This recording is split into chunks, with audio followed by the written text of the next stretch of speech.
The new Qi2 25W standard is yet another step forward in wireless charging. These are two new devices from UGREEN's updated MagFlow lineup, which are some of the first on the market to support this brand new standard. This means faster wireless charging for many devices and support for getting the absolute most out of your newest phones in particular. Now, UGREEN sent these two products over to me for review, but as always, they had no say in how I chose to cover them. Today, I'll be giving you a detailed review on each product individually, including test results. I'll show you what the rest of their MagFlow lineup looks like, and I'll also go through what the heck Qi2 25W actually means and why it matters. So with all of that to look forward to, let's jump into the details. First, let's level set on this new Qi2 25W standard. If you've shopped for a wireless charger before, you've probably heard of Qi. This is a pretty universal standard in wireless charging used by just about every phone and other wireless charging device available today. If you've shopped for a charger in the last couple of years, you've probably also seen Qi2. This updated version of the standard doubled speeds from 7.5 watts to 15 watts and adopted the magnetic power profile, which you may more commonly know as MagSafe. This allowed more chargers to use those round MagSafe magnets, which increased charging efficiency by making sure that alignment between the phone and the charger were perfect every single time. This also allowed MagSafe's magnetic pattern to be adopted by other phones outside of Apple's ecosystem for the very first time. Even though this actually occurred a couple of years ago, it was only just recently, in 2025, that Google was the first one to introduce magnetic charging to their phones under the name PixelSnap. Today, we are entering the next phase of Qi2 chargers, a spec that was initially named Qi 2.2 and thankfully was rebranded into Qi2 25W. As the name implies, it takes the maximum charging speed from 15 watts to 25 watts. Now, Qi to Qi2 was truly a generational leap with much faster speeds and much better efficiency and heat management thanks to the magnetic alignment. From Qi2 to Qi2 25W isn't quite as exciting since it's much more of a simple step up in capabilities, but regardless of the size of the change, this new spec, and therefore these new chargers, are the most capable and fastest wireless chargers to date, and that is something to be excited about. In order to take full advantage of these improvements though, you do need to have the right phone. Now I'm filming this shortly after the release of the iPhone 17 lineup, all of which support 25W wireless charging, with the exception of the iPhone Air. Prior models supported slightly less, but also Apple has retroactively changed some of their wireless capabilities in the past, so there's no sense in quoting too many specifics in this video that's going to be up for a long time, since they might change again. So whether you use an iPhone or an Android, seek out the specifics in the documentation on the maximum wireless charging speeds for your phone to make sure that you would actually see an improvement using one of these devices compared to an older charger. Now, alternatively, you can just take the approach as well of future-proofing yourself and getting the latest and greatest today, not really worrying about whether your current phone can take advantage of it or not, and just assuming that your next new phone will be able to. So now let's talk about our first product, this MagFlow 2-in-1 wireless charger. Design-wise, this is a small cube that opens up into a charging stand. The cube is on the smaller side, just 2.4 by 2.4 by 1.7 inches, and weighing in at around 8 ounces. This makes it a reasonable option for travel as long as the shape works for you, since it's a little bit bulkier than some chargers that fold down flat. There is a single main Qi2 charger on top, which is accessible and flat when it is closed, or it's raised up like a stand when it's open. This charger has MagSafe or PixelSnap style magnets to hold your phone in place. Beneath the main charger is a 5-watt headphone charger, which is clearly designed with AirPods in mind specifically.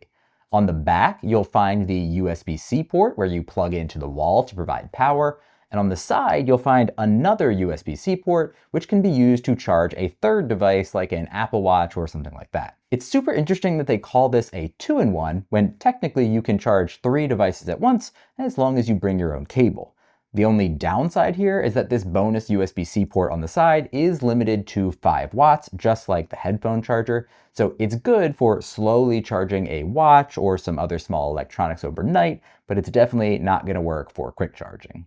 The outside of the charger is made almost entirely of a bluish silver plastic, which is light and feels a little bit on the cheap side. The arm is shiny metal, and the main charging pad has a soft silicone coating to prevent scratching your device. On the front is a small LED light that remains on continuously when any device is charging. This light may not look very bright here in my studio, but in a dark bedroom, this light is a little bit too bright for my liking and was very annoying when I was testing. Finally, on the bottom of the charger, you'll find some small rubber feet to help prevent sliding. The charger comes with a basic 1 meter USB-C to C cable, which is nothing special. There's no power adapter included, and it's recommended to use one that's at least 45 watts to ensure that there is enough capacity for all of the different chargers. If you decide to buy one of these chargers and you need a power adapter, I'll include links to a couple that I like in the video description, including this 47 watt one from Anker that I particularly like. In terms of usability, the charger's footprint is nice and small, which makes it easy to fit on a desk or a bedside table. The magnets are strong and one-handed operation is possible, but it is a little bit tricky, especially if you've got a strong magnetic phone case. You can easily put your phone on with one hand, but my typical removal technique of grabbing the phone, popping off the bottom first, and then removing the top doesn't always work reliably here if you've got stronger magnets on your phone or case. The alternate way to use this charger with one hand is by pushing the charger off from the side to disengage the magnets. This is slightly less elegant than some other chargers, but it's just as effective at the end of the day. Just be careful how hard you push so that you don't wind up knocking it over or potentially knocking off some charging headphones. Speaking of headphones, another note about usability is that while AirPods fit perfectly, including the new AirPods Pro 3s, anything larger probably will not have enough room. These Bose Quiet Comfort earbuds can charge, but they're not very well aligned, so they may not charge super efficiently. Plus, you can only fit them if your phone happens to be in a landscape position. It doesn't work in portrait. These Powerbeats Pro 2s don't fit at all. They're way too big.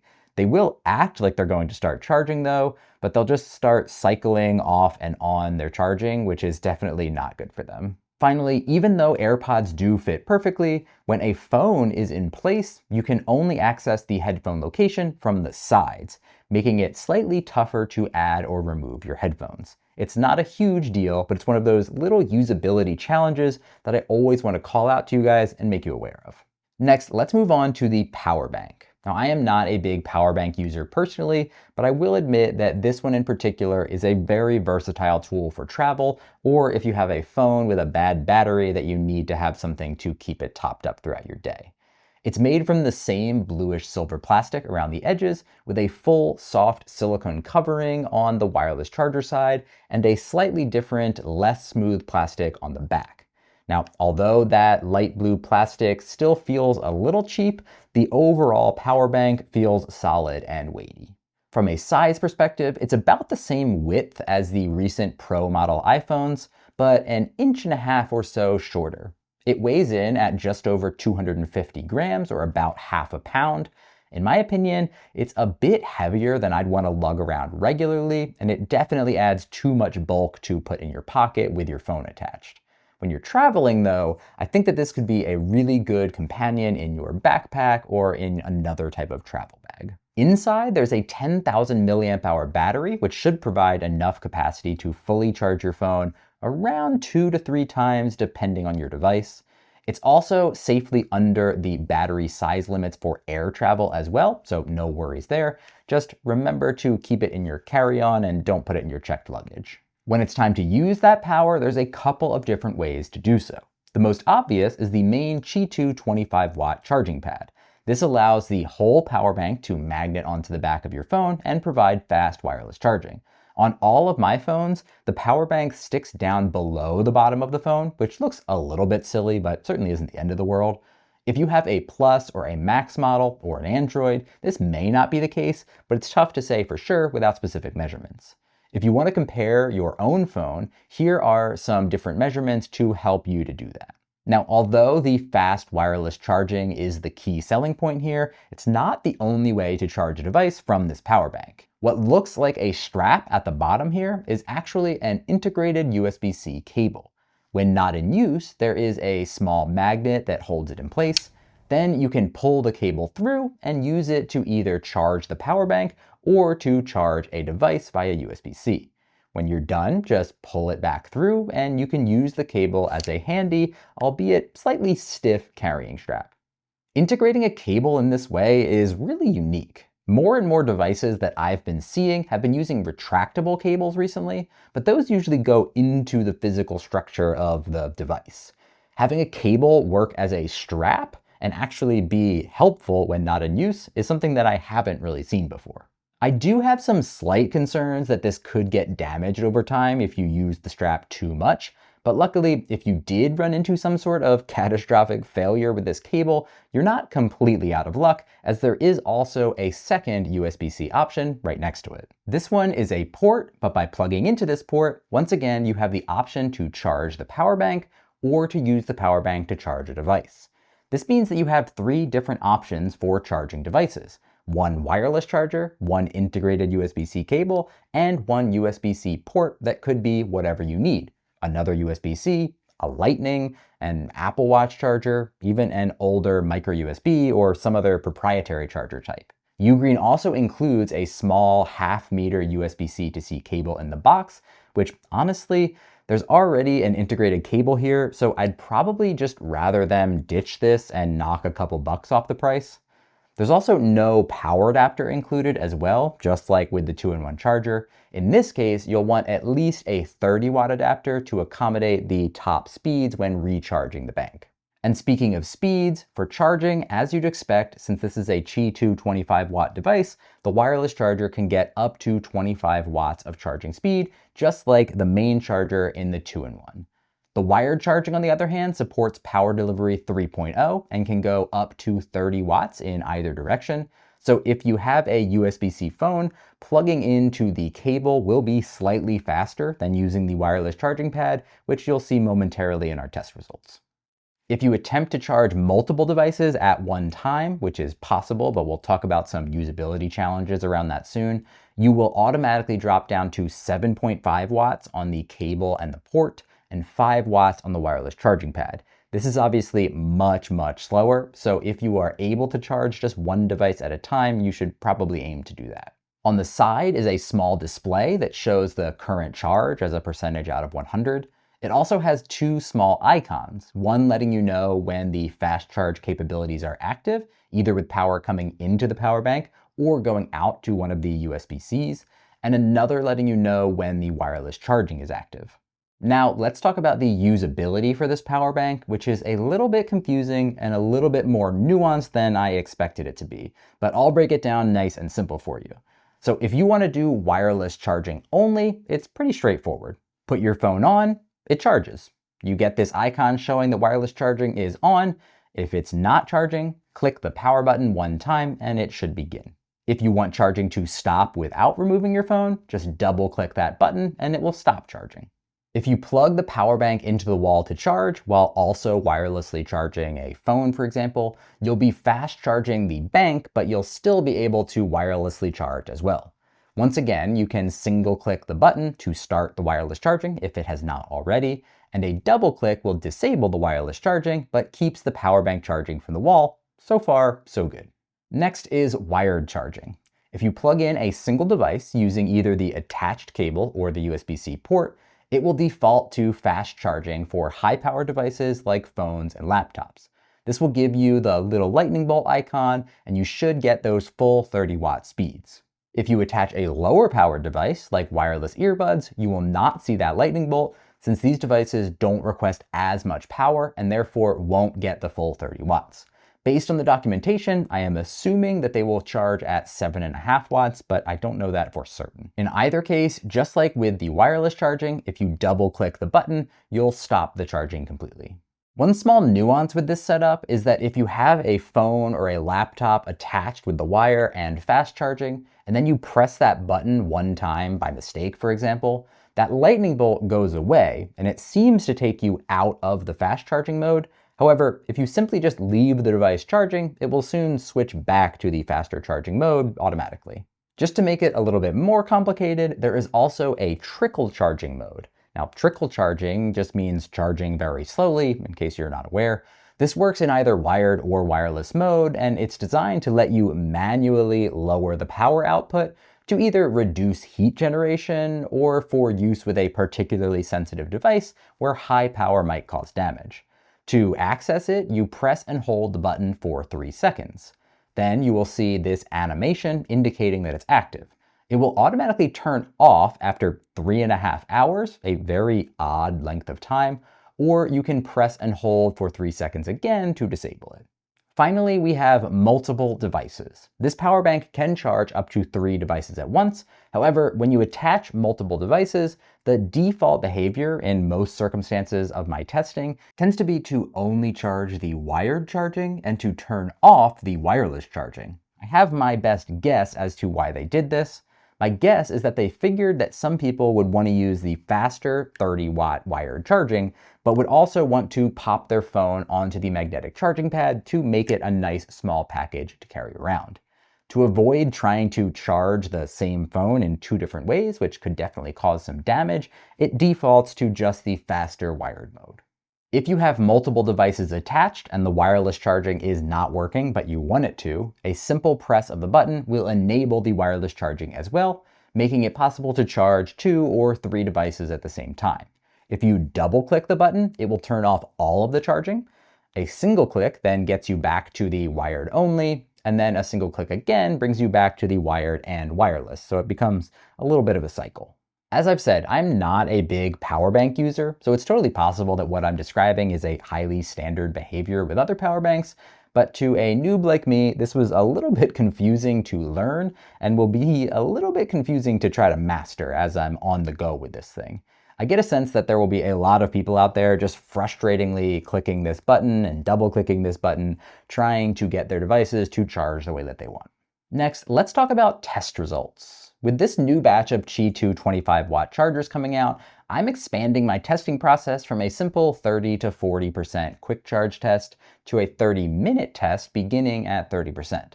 With the Qi2 25W standard, as I said earlier, speed really depends on your phone. My iPhone 16 Pro was originally limited to 15-watt charging for anything other than Apple's own MagSafe puck. That changed with the release of iOS 26, where it was increased to 22 watts. Still under these chargers' maximums, but it should show a noticeable difference. Looking at the results for the 2-in-1 charger, this was the 30-minute charge using my iPhone 16 Pro before it had iOS 26, adding 35 percentage points in 30 minutes. Then, after updating to iOS 26, it gained just slightly more, 39 percentage points. This isn't as big of an increase as I expected, but it is faster. I also tested with the new iPhone 17 Pro, which has even faster wireless charging and should be able to use the full 25-watt charging speeds. Here, it went quite a bit faster, adding 46 percentage points in those 30 minutes.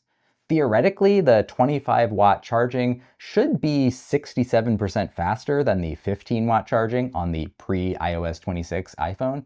In reality, it was only about 30% faster, a solid increase, but maybe not everything I had hoped for. Since this was the first Qi2 25-watt charger I've tested, I can't tell if this should be considered a point against UGREEN, or if it's simply the reality of higher wattage charging not really yielding perfectly proportional increases in real-world actual use. For the power bank, I ran every test with the new iPhone 17 Pro.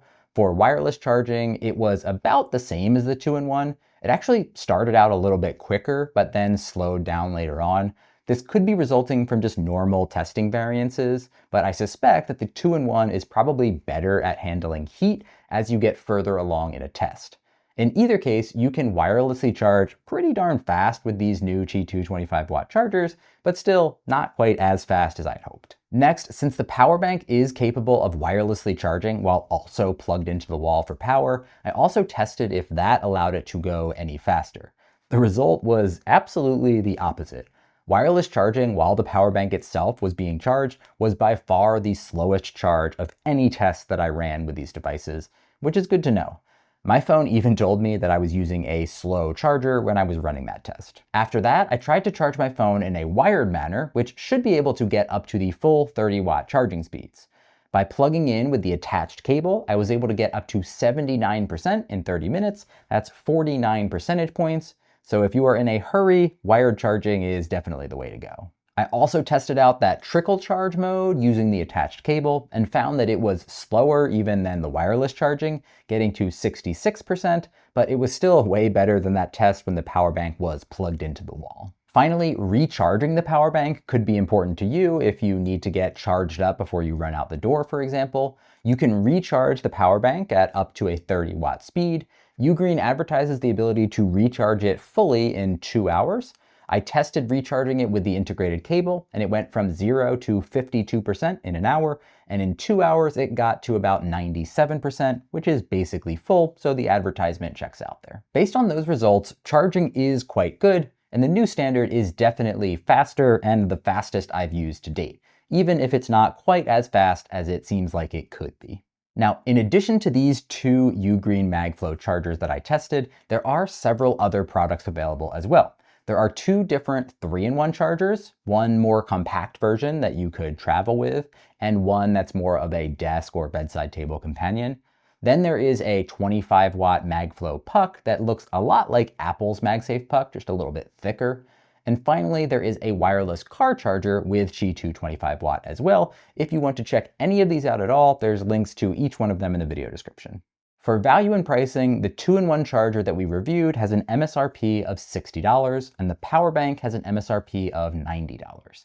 However, UGREEN typically runs discounts just about all the time, so you could use the affiliate links in the video description to check the current pricing if you're considering a purchase. Overall, at the time of writing, these prices are a little bit on the high side for me because you're paying for the latest and greatest. If that's important to you, then go for it. But you may also consider just waiting a little while for these 25-watt device prices to come down with time. Now, to wrap this up, let's talk about the differentiators and deal breakers for this whole lineup. The biggest one is obviously the Qi2 25-watt charging. That is the fastest universal standard wireless charging that you can get on the market today. The blue color is unique and different. I personally like it a lot.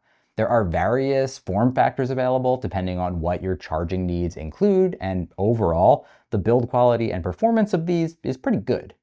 From a potential deal breaker perspective, some of the plastics used feel a little bit basic and cheap.